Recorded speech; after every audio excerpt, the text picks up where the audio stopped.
오후에 본문 말씀은 잠언 27장 20절을 보죠. 잠언 27장 20절을 봅니다. 지옥과 멸망은 결코 가득 차지 않으며 사람의 눈도 결코 만족함이 없느니라 그랬습니다. 그래서 오후의 주제는 결코 가득 채울 수 없는 것입니다. 결코 가득 채울 수 없는 것. 이 세상에서 결코 가득 채울 수 없는 유일한 곳이 있어요. 바로 지옥이에요. 아담 안에서 타락한 마음을 결코 선을 발견할 만한 장소가 결코 될 수가 없지요. 왜 그런가? 사람의 마음은 아주 악하고 더러운 장소거든요. 예레미야 17장 9절을 보죠. 구약에서 예레미야서 17장 9절을 보겠습니다.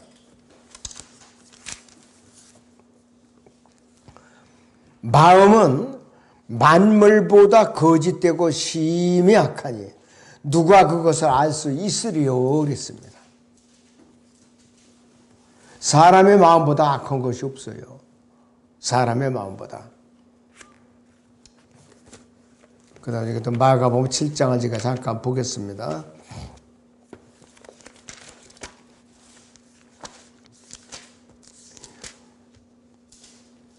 19절에서 22절을 보니까 이렇게 말씀하고 있습니다.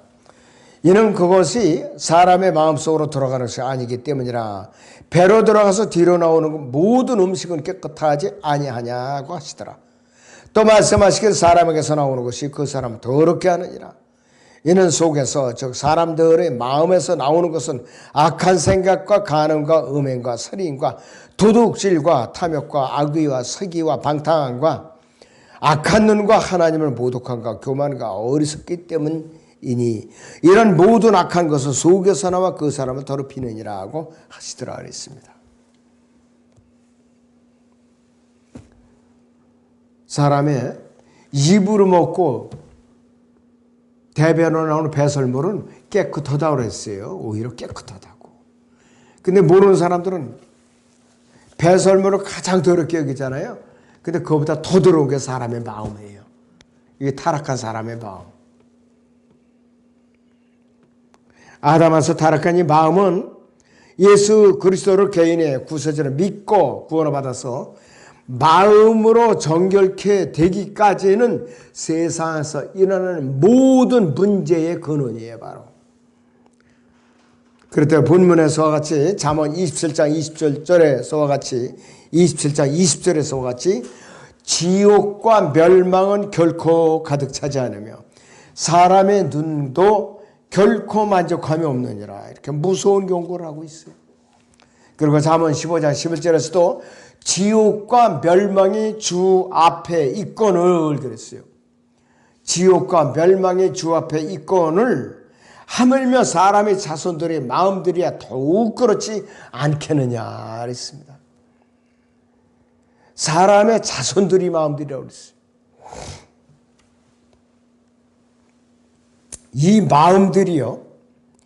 잠언 27장 20절에서는 눈으로 대체됐어요. 이 마음이 눈으로 바뀌었어요. 눈으로. 잠언 27장 20절 하반절을 다시 보세요. 사람의 눈도 결코 만족함이 없느니라. 이렇게 바뀌었어요. 그래서 이 잠언 27장 20절은 구원받지 않은 이 세상의 모든 죄인들에게 엄청나게 무섭고 두렵고 떨리며 소름이 끼치는 그러한 구절이 아닐 수가 없죠. 지옥은 결코 가득 차지 않은 채울 수도 없어요. 왜냐하면 그것을 들어오는 죄인들의 모든 혼돈을 받아들이려고 스스로 확장하는 공간이에요. 이사야 5장 14절 있는 대로 사람의 혼은 신체 기능을 모두 갖고 있어요. 사람 형태 그대로예요. 근데 부피가 없더라 이거예요. 차곡차곡 몇 수십여 명도 쌓아 놓을 수 있는 장소라 이거예요. 그리고 멸망도 결코 가득 차지 않는다 그래서 항상 멸망시킬 무엇인가가 있는데 잠언 30장 16절에서 보시면 음부와 아이를 낳지 못하는 태와 물로 채울 수 없는 땅과 충분하다고 말하지 않는 불인이라 했습니다. 이 음부는 지하 세계 전체를 말해요. 지옥과 깊은 구름과 낙원을 다 포함한 것입니다. 사람의 눈은 항상 땅 끝에 가 있죠. 자, 잠언 17장 24절을 보죠. 잠언 17장의 24절을 보겠습니다. 지혜는 명철을 지닌 자의 앞에 있으나 어리석은 자의 눈은 땅 끝에 있느니라 그랬어요. 어리석은 자의 눈은 땅 끝에 있다고 그랬어요. 항상 땅만 쳐다보고 다녀요. 폐지 줍는 사람은 땅에다가 고정시키고 다니는 게 아니에요. 이 사람들이 잃어버린 동전 같은 거 주소로, 심지어는 어떤 사람은 금속 탐지기까지 갖고 다녀요.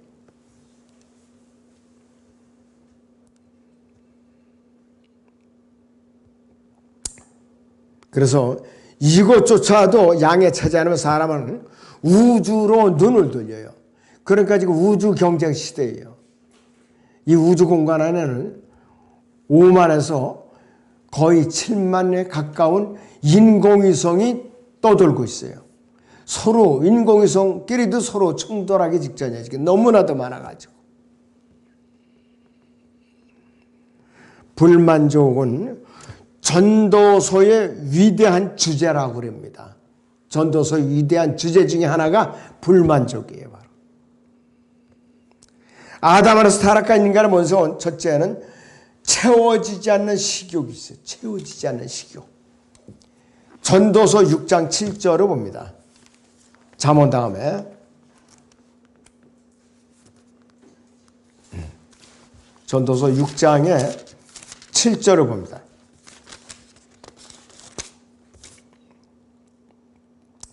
사람의 모든 수고는 자기 입을 위한 것이지만 식욕은 채워지지 않는도다 그랬습니다. 맛있는 거 먹고 나면 더 맛있는 걸 찾게 돼 있어요. 사람이. 그 본성이에요. 바로. 두 번째는 불만스러운 마음. 불만스러운 마음. 전도서 2장 22절을 보죠. 전도서 2장의 22절을 봅니다. 사람이 해 아래서 수고한 그의 모든 수고와 그의 마음의 고통으로 얻는 것이 뭐냐 이거예요. 채워지지 않는 거예요. 그래서 성취되지 않는 갈망함이 있어요. 전도서 9장 보죠.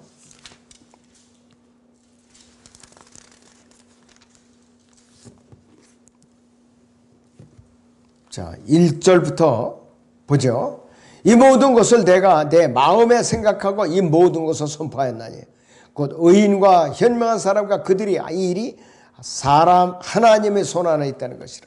사람은 아무도 그들 앞에 있는 모든 것으로 인해 사랑도 미움도 알지 못하느니라. 모든 것이 모든 사람에게 똑같이 반하니 의인과 악인에게며 선하고 깨끗한 자와 불결한 자에게며 희생제를 드리는 자와 희생제를 드리지 않는 자에게 한 가지 일이 있으니 선인과 죄인이 마찬가지면 맹세하는 자와 맹세하기를 두려워하는 자가 마찬가지라. 해 아래서 행해지는 모든 것들 가운데 이것이 한 가지 악이니 곧 모든 사람에게 한 가지 일이 있다는 것이며 또 정령 사람들이 아들들이 마음이 악으로 가득 찼으며 그들이 살아있는 동안에 미친 마음을 품다가 후에는 죽은 자에게로 간다는 것이라. 살아있는 모든 자에게 참여하는 자에게는 소망이 있나니 이는 살아있는 개가 죽은 사자보다 나음이라. 살아있는 자들은 그들이 죽은 것을 알지만 죽은 자는 아무것도 모르며 그들은 더 이상 상도 맞지 못하나니 이는 그들에 대한 기억이 잊혀짐이라 그랬습니다. 만족한 것이 없어요. 그래서. 그리고 타락한 인간의 본성은 불충분한 승리예요. 불충분한 승리. 끝이 없어요. 그래서 이에 대한 치유책, 하나님의 치유책은 로마서 8장 23절, 27절과 요한일서 3장 1절에서 3절이 제시되고 있는데 요한일서 3장을 잠깐 보겠습니다. 맨 뒤쪽에.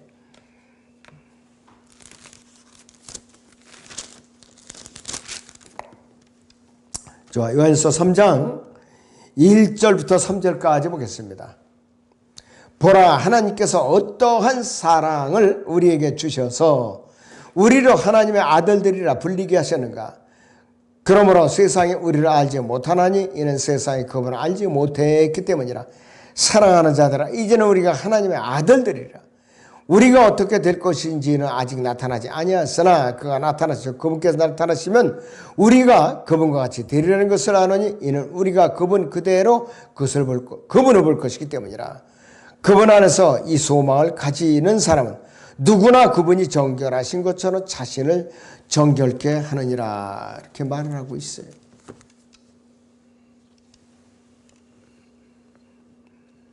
그래서 하나님의 치유책을 거부하는 사람들에게는 상상할 수 없을 정도로 매우 끔찍하고 실제적인 미래가 기다리고 있다.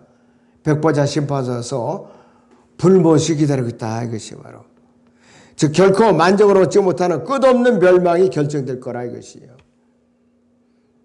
만족이라는 것을 몇 가지 인용하자면은 가난하지만 만족하는 것이 부이다. 이런 속담도 있고, 모든 것을 최상으로 소유할 수 없다면 자신이 가진 것을 최상으로 이용하라. 그 다음 만족은 연료를 더하는 것이 아니라 불을 제거하는 것이다. 만족하는 사람은 충분히 가진 것이며 불평하는 사람은 너무 많이 가진 것이다. 이런 속담도 있습니다. 이런 말이 있는데 사도 바울은 빌립보서 4장 11절에서 만족에 대해서 어떻게 그는 결론을 지었느냐. 내가 어떤 처지에서도 스스로 만족하는 법을 배웠기 때문이라. 박해를 받을 때나 감옥에 있을 때나 굶을 때나 슬플 때나 언제 그는 스스로 만족하는 법을 배웠다 그래요. 디모데후서 6장 8절에서는 우리에게 먹을 것과 입을 것이 있으면 이것들로 만족할 것이니라. 이렇게 또 우리에게 지침을 주고 있어요. 그리고 이사야 5장 14절은 이 말씀은 지하세계 전체를 말하고 있는 것이에요. 지옥에 대해서 설교를 하면은 비웃거나 조롱하는 사람들에게 하나님께서는 지옥은 스스로를 확장하였고 한없이 입을 벌렸으니 그들의 영광과 그들이 많은 무리와 그들이 허영과 기뻐하는 자가 그곳으로 내려가리라. 이렇게 말하고 있습니다. 지옥은 세 구분으로 되어 있죠. 아브라함의 품이라고 하는 낙원이 있고, 첫째는, 두 번째는 꺼지지 않은 불 가운데서 형벌을 받는 이 불이, 지옥불이 있고, 세 번째는 타락한 천사들이 갇혀있는 흑암이 있는 거예요. 영이 갇혀있는 거야. 그들이 영이. 혼이 아니에요. 그런데 주 예수 그리스도께서 부활하시고 셋째 아들에게서는 아버지 하나님께 돌아가시면서 지하의 낙원은 셋째 하늘로 옮겨하셨어요. 셋째 하늘로. 에베소서 4장을 보죠. 자, 에베소 4장을 보겠습니다.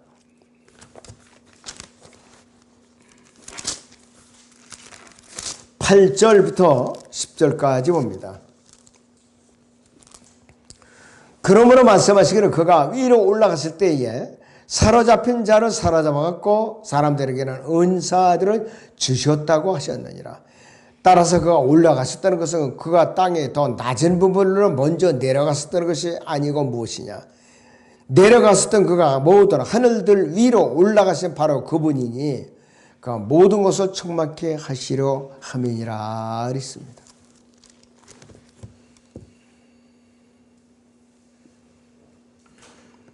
자, 예수님께서 부활하셔서 셋째 하늘로 올라가신 이후부터 낙원은 그때부터 셋째 하늘에 있어요. 지금 계속 셋째 하늘에 있는 거예요. 언제 다시 낙원이 내려오냐? 예수로부터 이 지상 재림하실 때. 지상 재림하실 때가 아니라 이 그리스도인들이 휴거할 때. 그러면은 후 3년 반부터는 주님을 영접해도 성령이 내주하지 않아요. 그러니까 이 사람들이 환난 후 3년 반의 성도들은 어디서 대기해야 되느냐? 낙원에서 대기해야 돼요. 죽은 목숨은. 그때는 나관이 다시 내려와야 돼.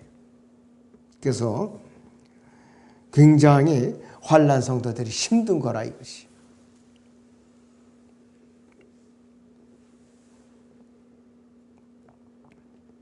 예수 그리스도께서 셋째는 낙원에서 영광주의고 다스리고 계시고 지옥에서 고통받는 부자는 고통 중에도 부르짖고 있었어요. 부자가 부르짖은 내용들이 뭐냐? 첫째는 부자는 오로지 자신을 위하여 아브라함에게 부르짖었어요. 특별히 누가복음 16장 23절에서는 부자가 지옥에서 고통받는 중에 저 멀리 아브라함을 보았더니 나사라고 그의 품면해지리라. 아버지 아브라함아, 내가 불꽃 가운데 고통을 받고 있나이다. 나사를 보내시어 그가 손가락 때 문을 적셔 내 혀를 식히어서 내가 이 불꽃 가운데서 고통을 받고 있나이다. 이렇게 부르짖은 거예요. 여기서 이 고통이라는 토멘트라는 단어는 4번이 사용됐어요. 누가복음 16장에서. 이거는 실제적인 뚜렷한 아픔을 나타내는 거예요. 마귀들이요, 두려움으로 파멸됐을 때 마가복음 5장 7절과 하나님께서 회개하지 않는 세상에 심판을 내리실 것을 묘사하고 있는데 요한계시록 9장 5절이나 11장 10절이나 20장 10절과 동일한 단어예요. 요한계시록 11장 10절을 보죠.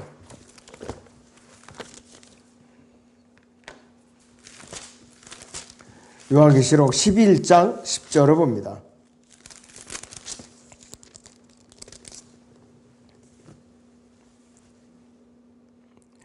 땅에 사는 자들은 그들로 인하여 즐거워하고 또 기뻐하며 서로 선물을 보내리니 이는 이 두 선지자가 땅에 사는 자들을 괴롭게 하였기 때문이라. 고통을 주었기 때문이라 이 뜻이에요. 바로.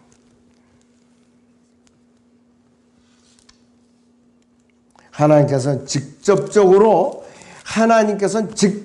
사람을 지옥 보내시는 분이 아니에요.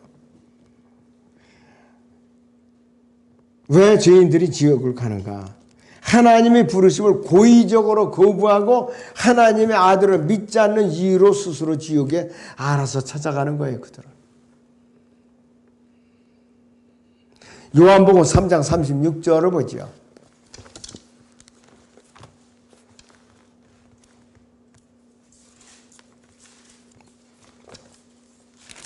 요한복음 3장 36절 보면은 아들을 믿는 자는 영생을 가졌고 그 아들을 믿지 않는 자는 생명을 보지 못하고 오히려 하나님의 진노가 그 사람 위에 머물러 있느니라 그랬습니다. 복음을 거부한 그 순간부터 하나님의 진노가 그 사람을 계속 따라다닌다 이거예요.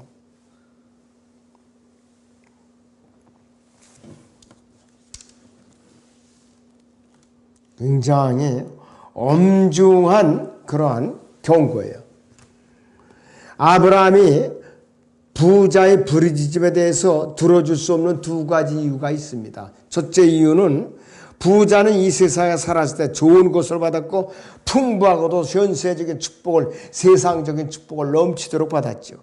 그는 자신의 상급을 이미 땅에서 받았어요. 그는 하나님을 거부함으로써 자신의 운명을 스스로 결정짓고 말았다 이거예요.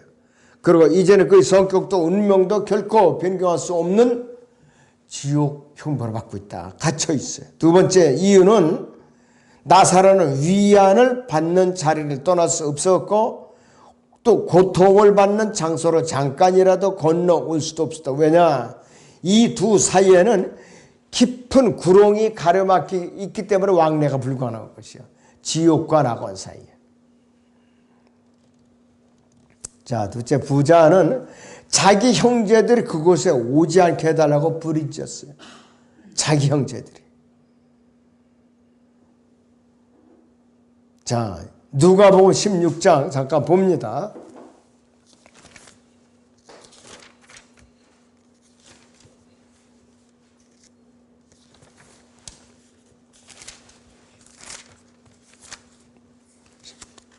자, 16장의 27절부터 보죠. 그가 말하기를 그러면 아버지여 내가 당신께 간구하오니 당신께서 나사로를 내 아비 집에 보내어 주소서. 나에게 5 형제가 있으니 그가 그들에게 증거하여 그들로 이 고통의 장소에 오지 않게 하소서라고 하니 아브라함이 그에게 말하기를 그들에게는 모세와 선지자들이 있으니 그들에게서 듣게 하라고 하더라. 그러자 그가 말하기를 아니옵니다. 아버지 아브라함이여 만일 누군가가 죽은 자들로부터 그들에게 가면 그들이 회개하리이다 라고 하니 아브라함이 그에게 말하기를 만일 그들이 모세와 선지자들의 말을 듣지 않는다면 비록 누가 죽은 자들로부터 살아난다 해도 그들을 설득할 수 없을 것이니라 하니라고 하시니라 했습니다. 믿겠느냐 이게 한마디로. 아브라함은 단 한 가지 이유 때문에 5명의 형제가 부자의 소원을 들어줄 수 없다 그 말하는 것이에요. 그 이유는 부자의 5 형제가 하나님의 말씀을 듣고 믿음으로만 응답해야 된다 이거예요. 바로 모세의 율법과 선지서들은 회개하고 구원을 받는 방법에 대해서 죄인들에게 말하고 있고 유대인들은 매주 안식일마다 회당에서 그 말씀들을 듣고 있을 당시라 이 말이에요. 이적들이 설교자의 권위를 입증할 수는 있어도 버림받은 자들이 마음속에 회개와 회심을 불러일으킬 수는 없어요. 그래서 하나님께서는 부자가 살아있는 동안 여러 가지 방법으로 그에게 일깨워주셨어요. 또 하나님께서 부자에게 재물을 주셨지만 그는 끝내 회개하지 않았죠. 나사로는 부자에게 증거했고 유대인에게 친숙한 구약 성경도 그에게 증거를 했고 그러나 부자의 마음은 끝까지 믿질 않았어요.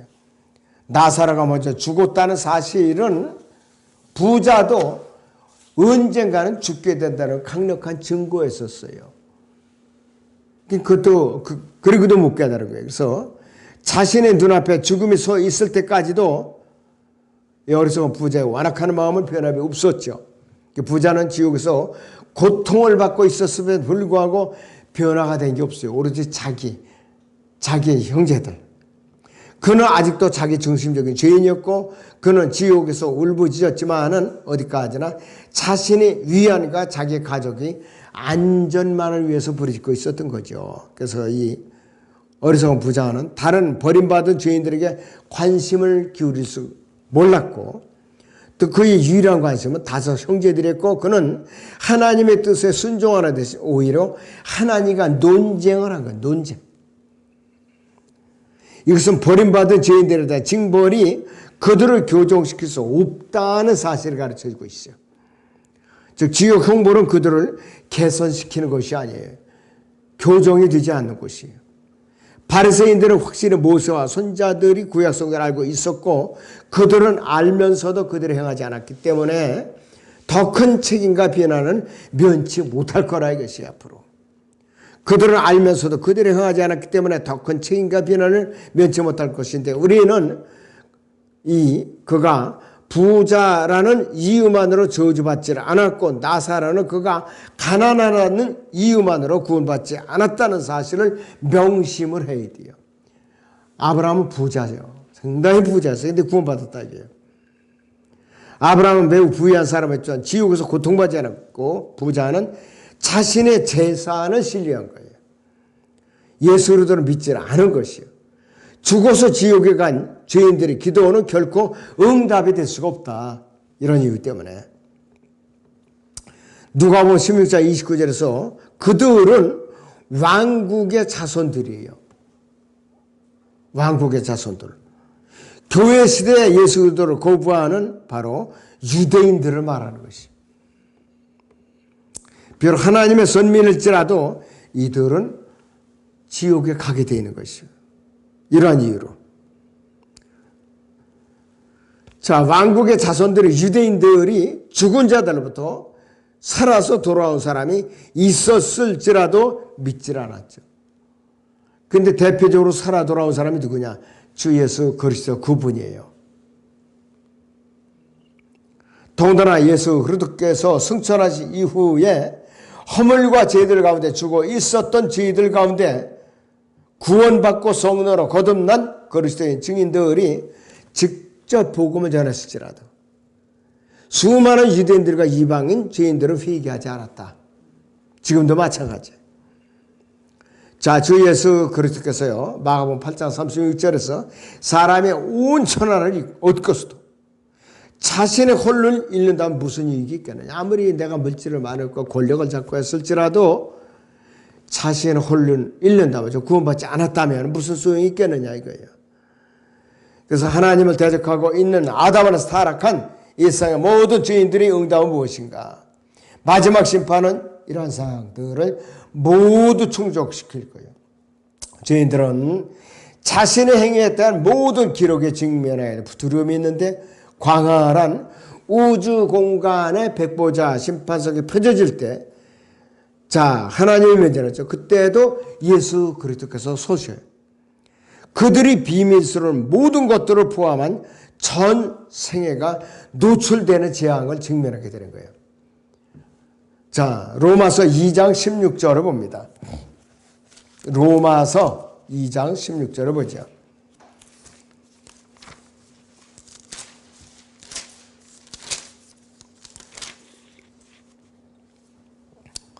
이런 일은 하나님께서 나의 복음대로 예수 그리스도로 통하여 사람들이 은밀한 것들을 심판하실 그날에 있으리라 이랬습니다.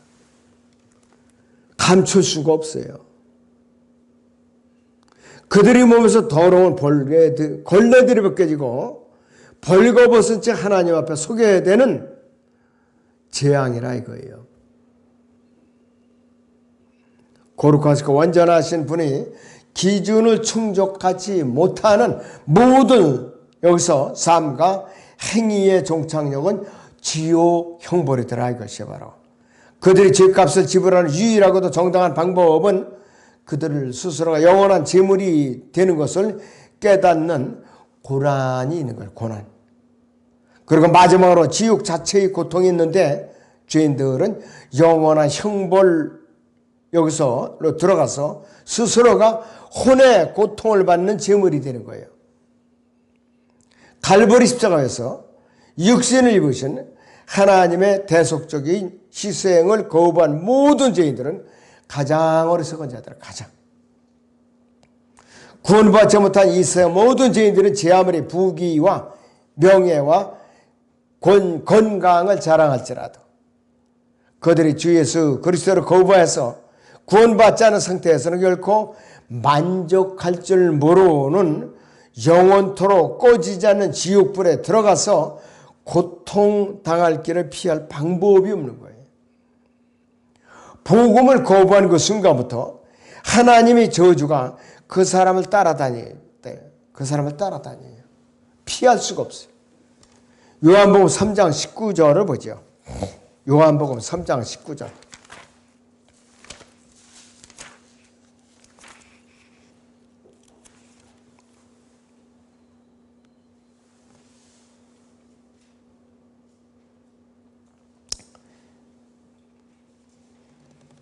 자, 18절 19절을 봅니다. 아들을 믿는 사람은 정죄를 받지 아니하나 믿지 않는 사람은 이미 정죄를 받은 것이라. 이는 그 사람의 하나님의 독생자 이름을 믿지 않았기 때문이라. 이것이 정죄라. 즉 빛이 세상에 왔으나 사람들이 빛보다는 오히려 어두움을 더 사랑하니 이는 그들의 행위가 악하기 때문이라고 했어요. 그들의 행위가 악하기 때문에. 그렇기 때문에 순간의 선택은 영원을 장하는 거예요. 영원. 복음을 듣는 순간에 사람은 대부분 거부해요. 대부분. 극소수만 영접을 하게 돼 있어요. 그러니까 지금 불행한 사람들이 보통 많은 게 아니에요. 어느 날 구원의 복음을 상세하게 듣고도 거부하면은 그때부터 하나님의 저주가 그 사람을 계속 따라가면서 숨이 끊어지는 순간에 그 사람은 지옥으로 들어가는 거예요.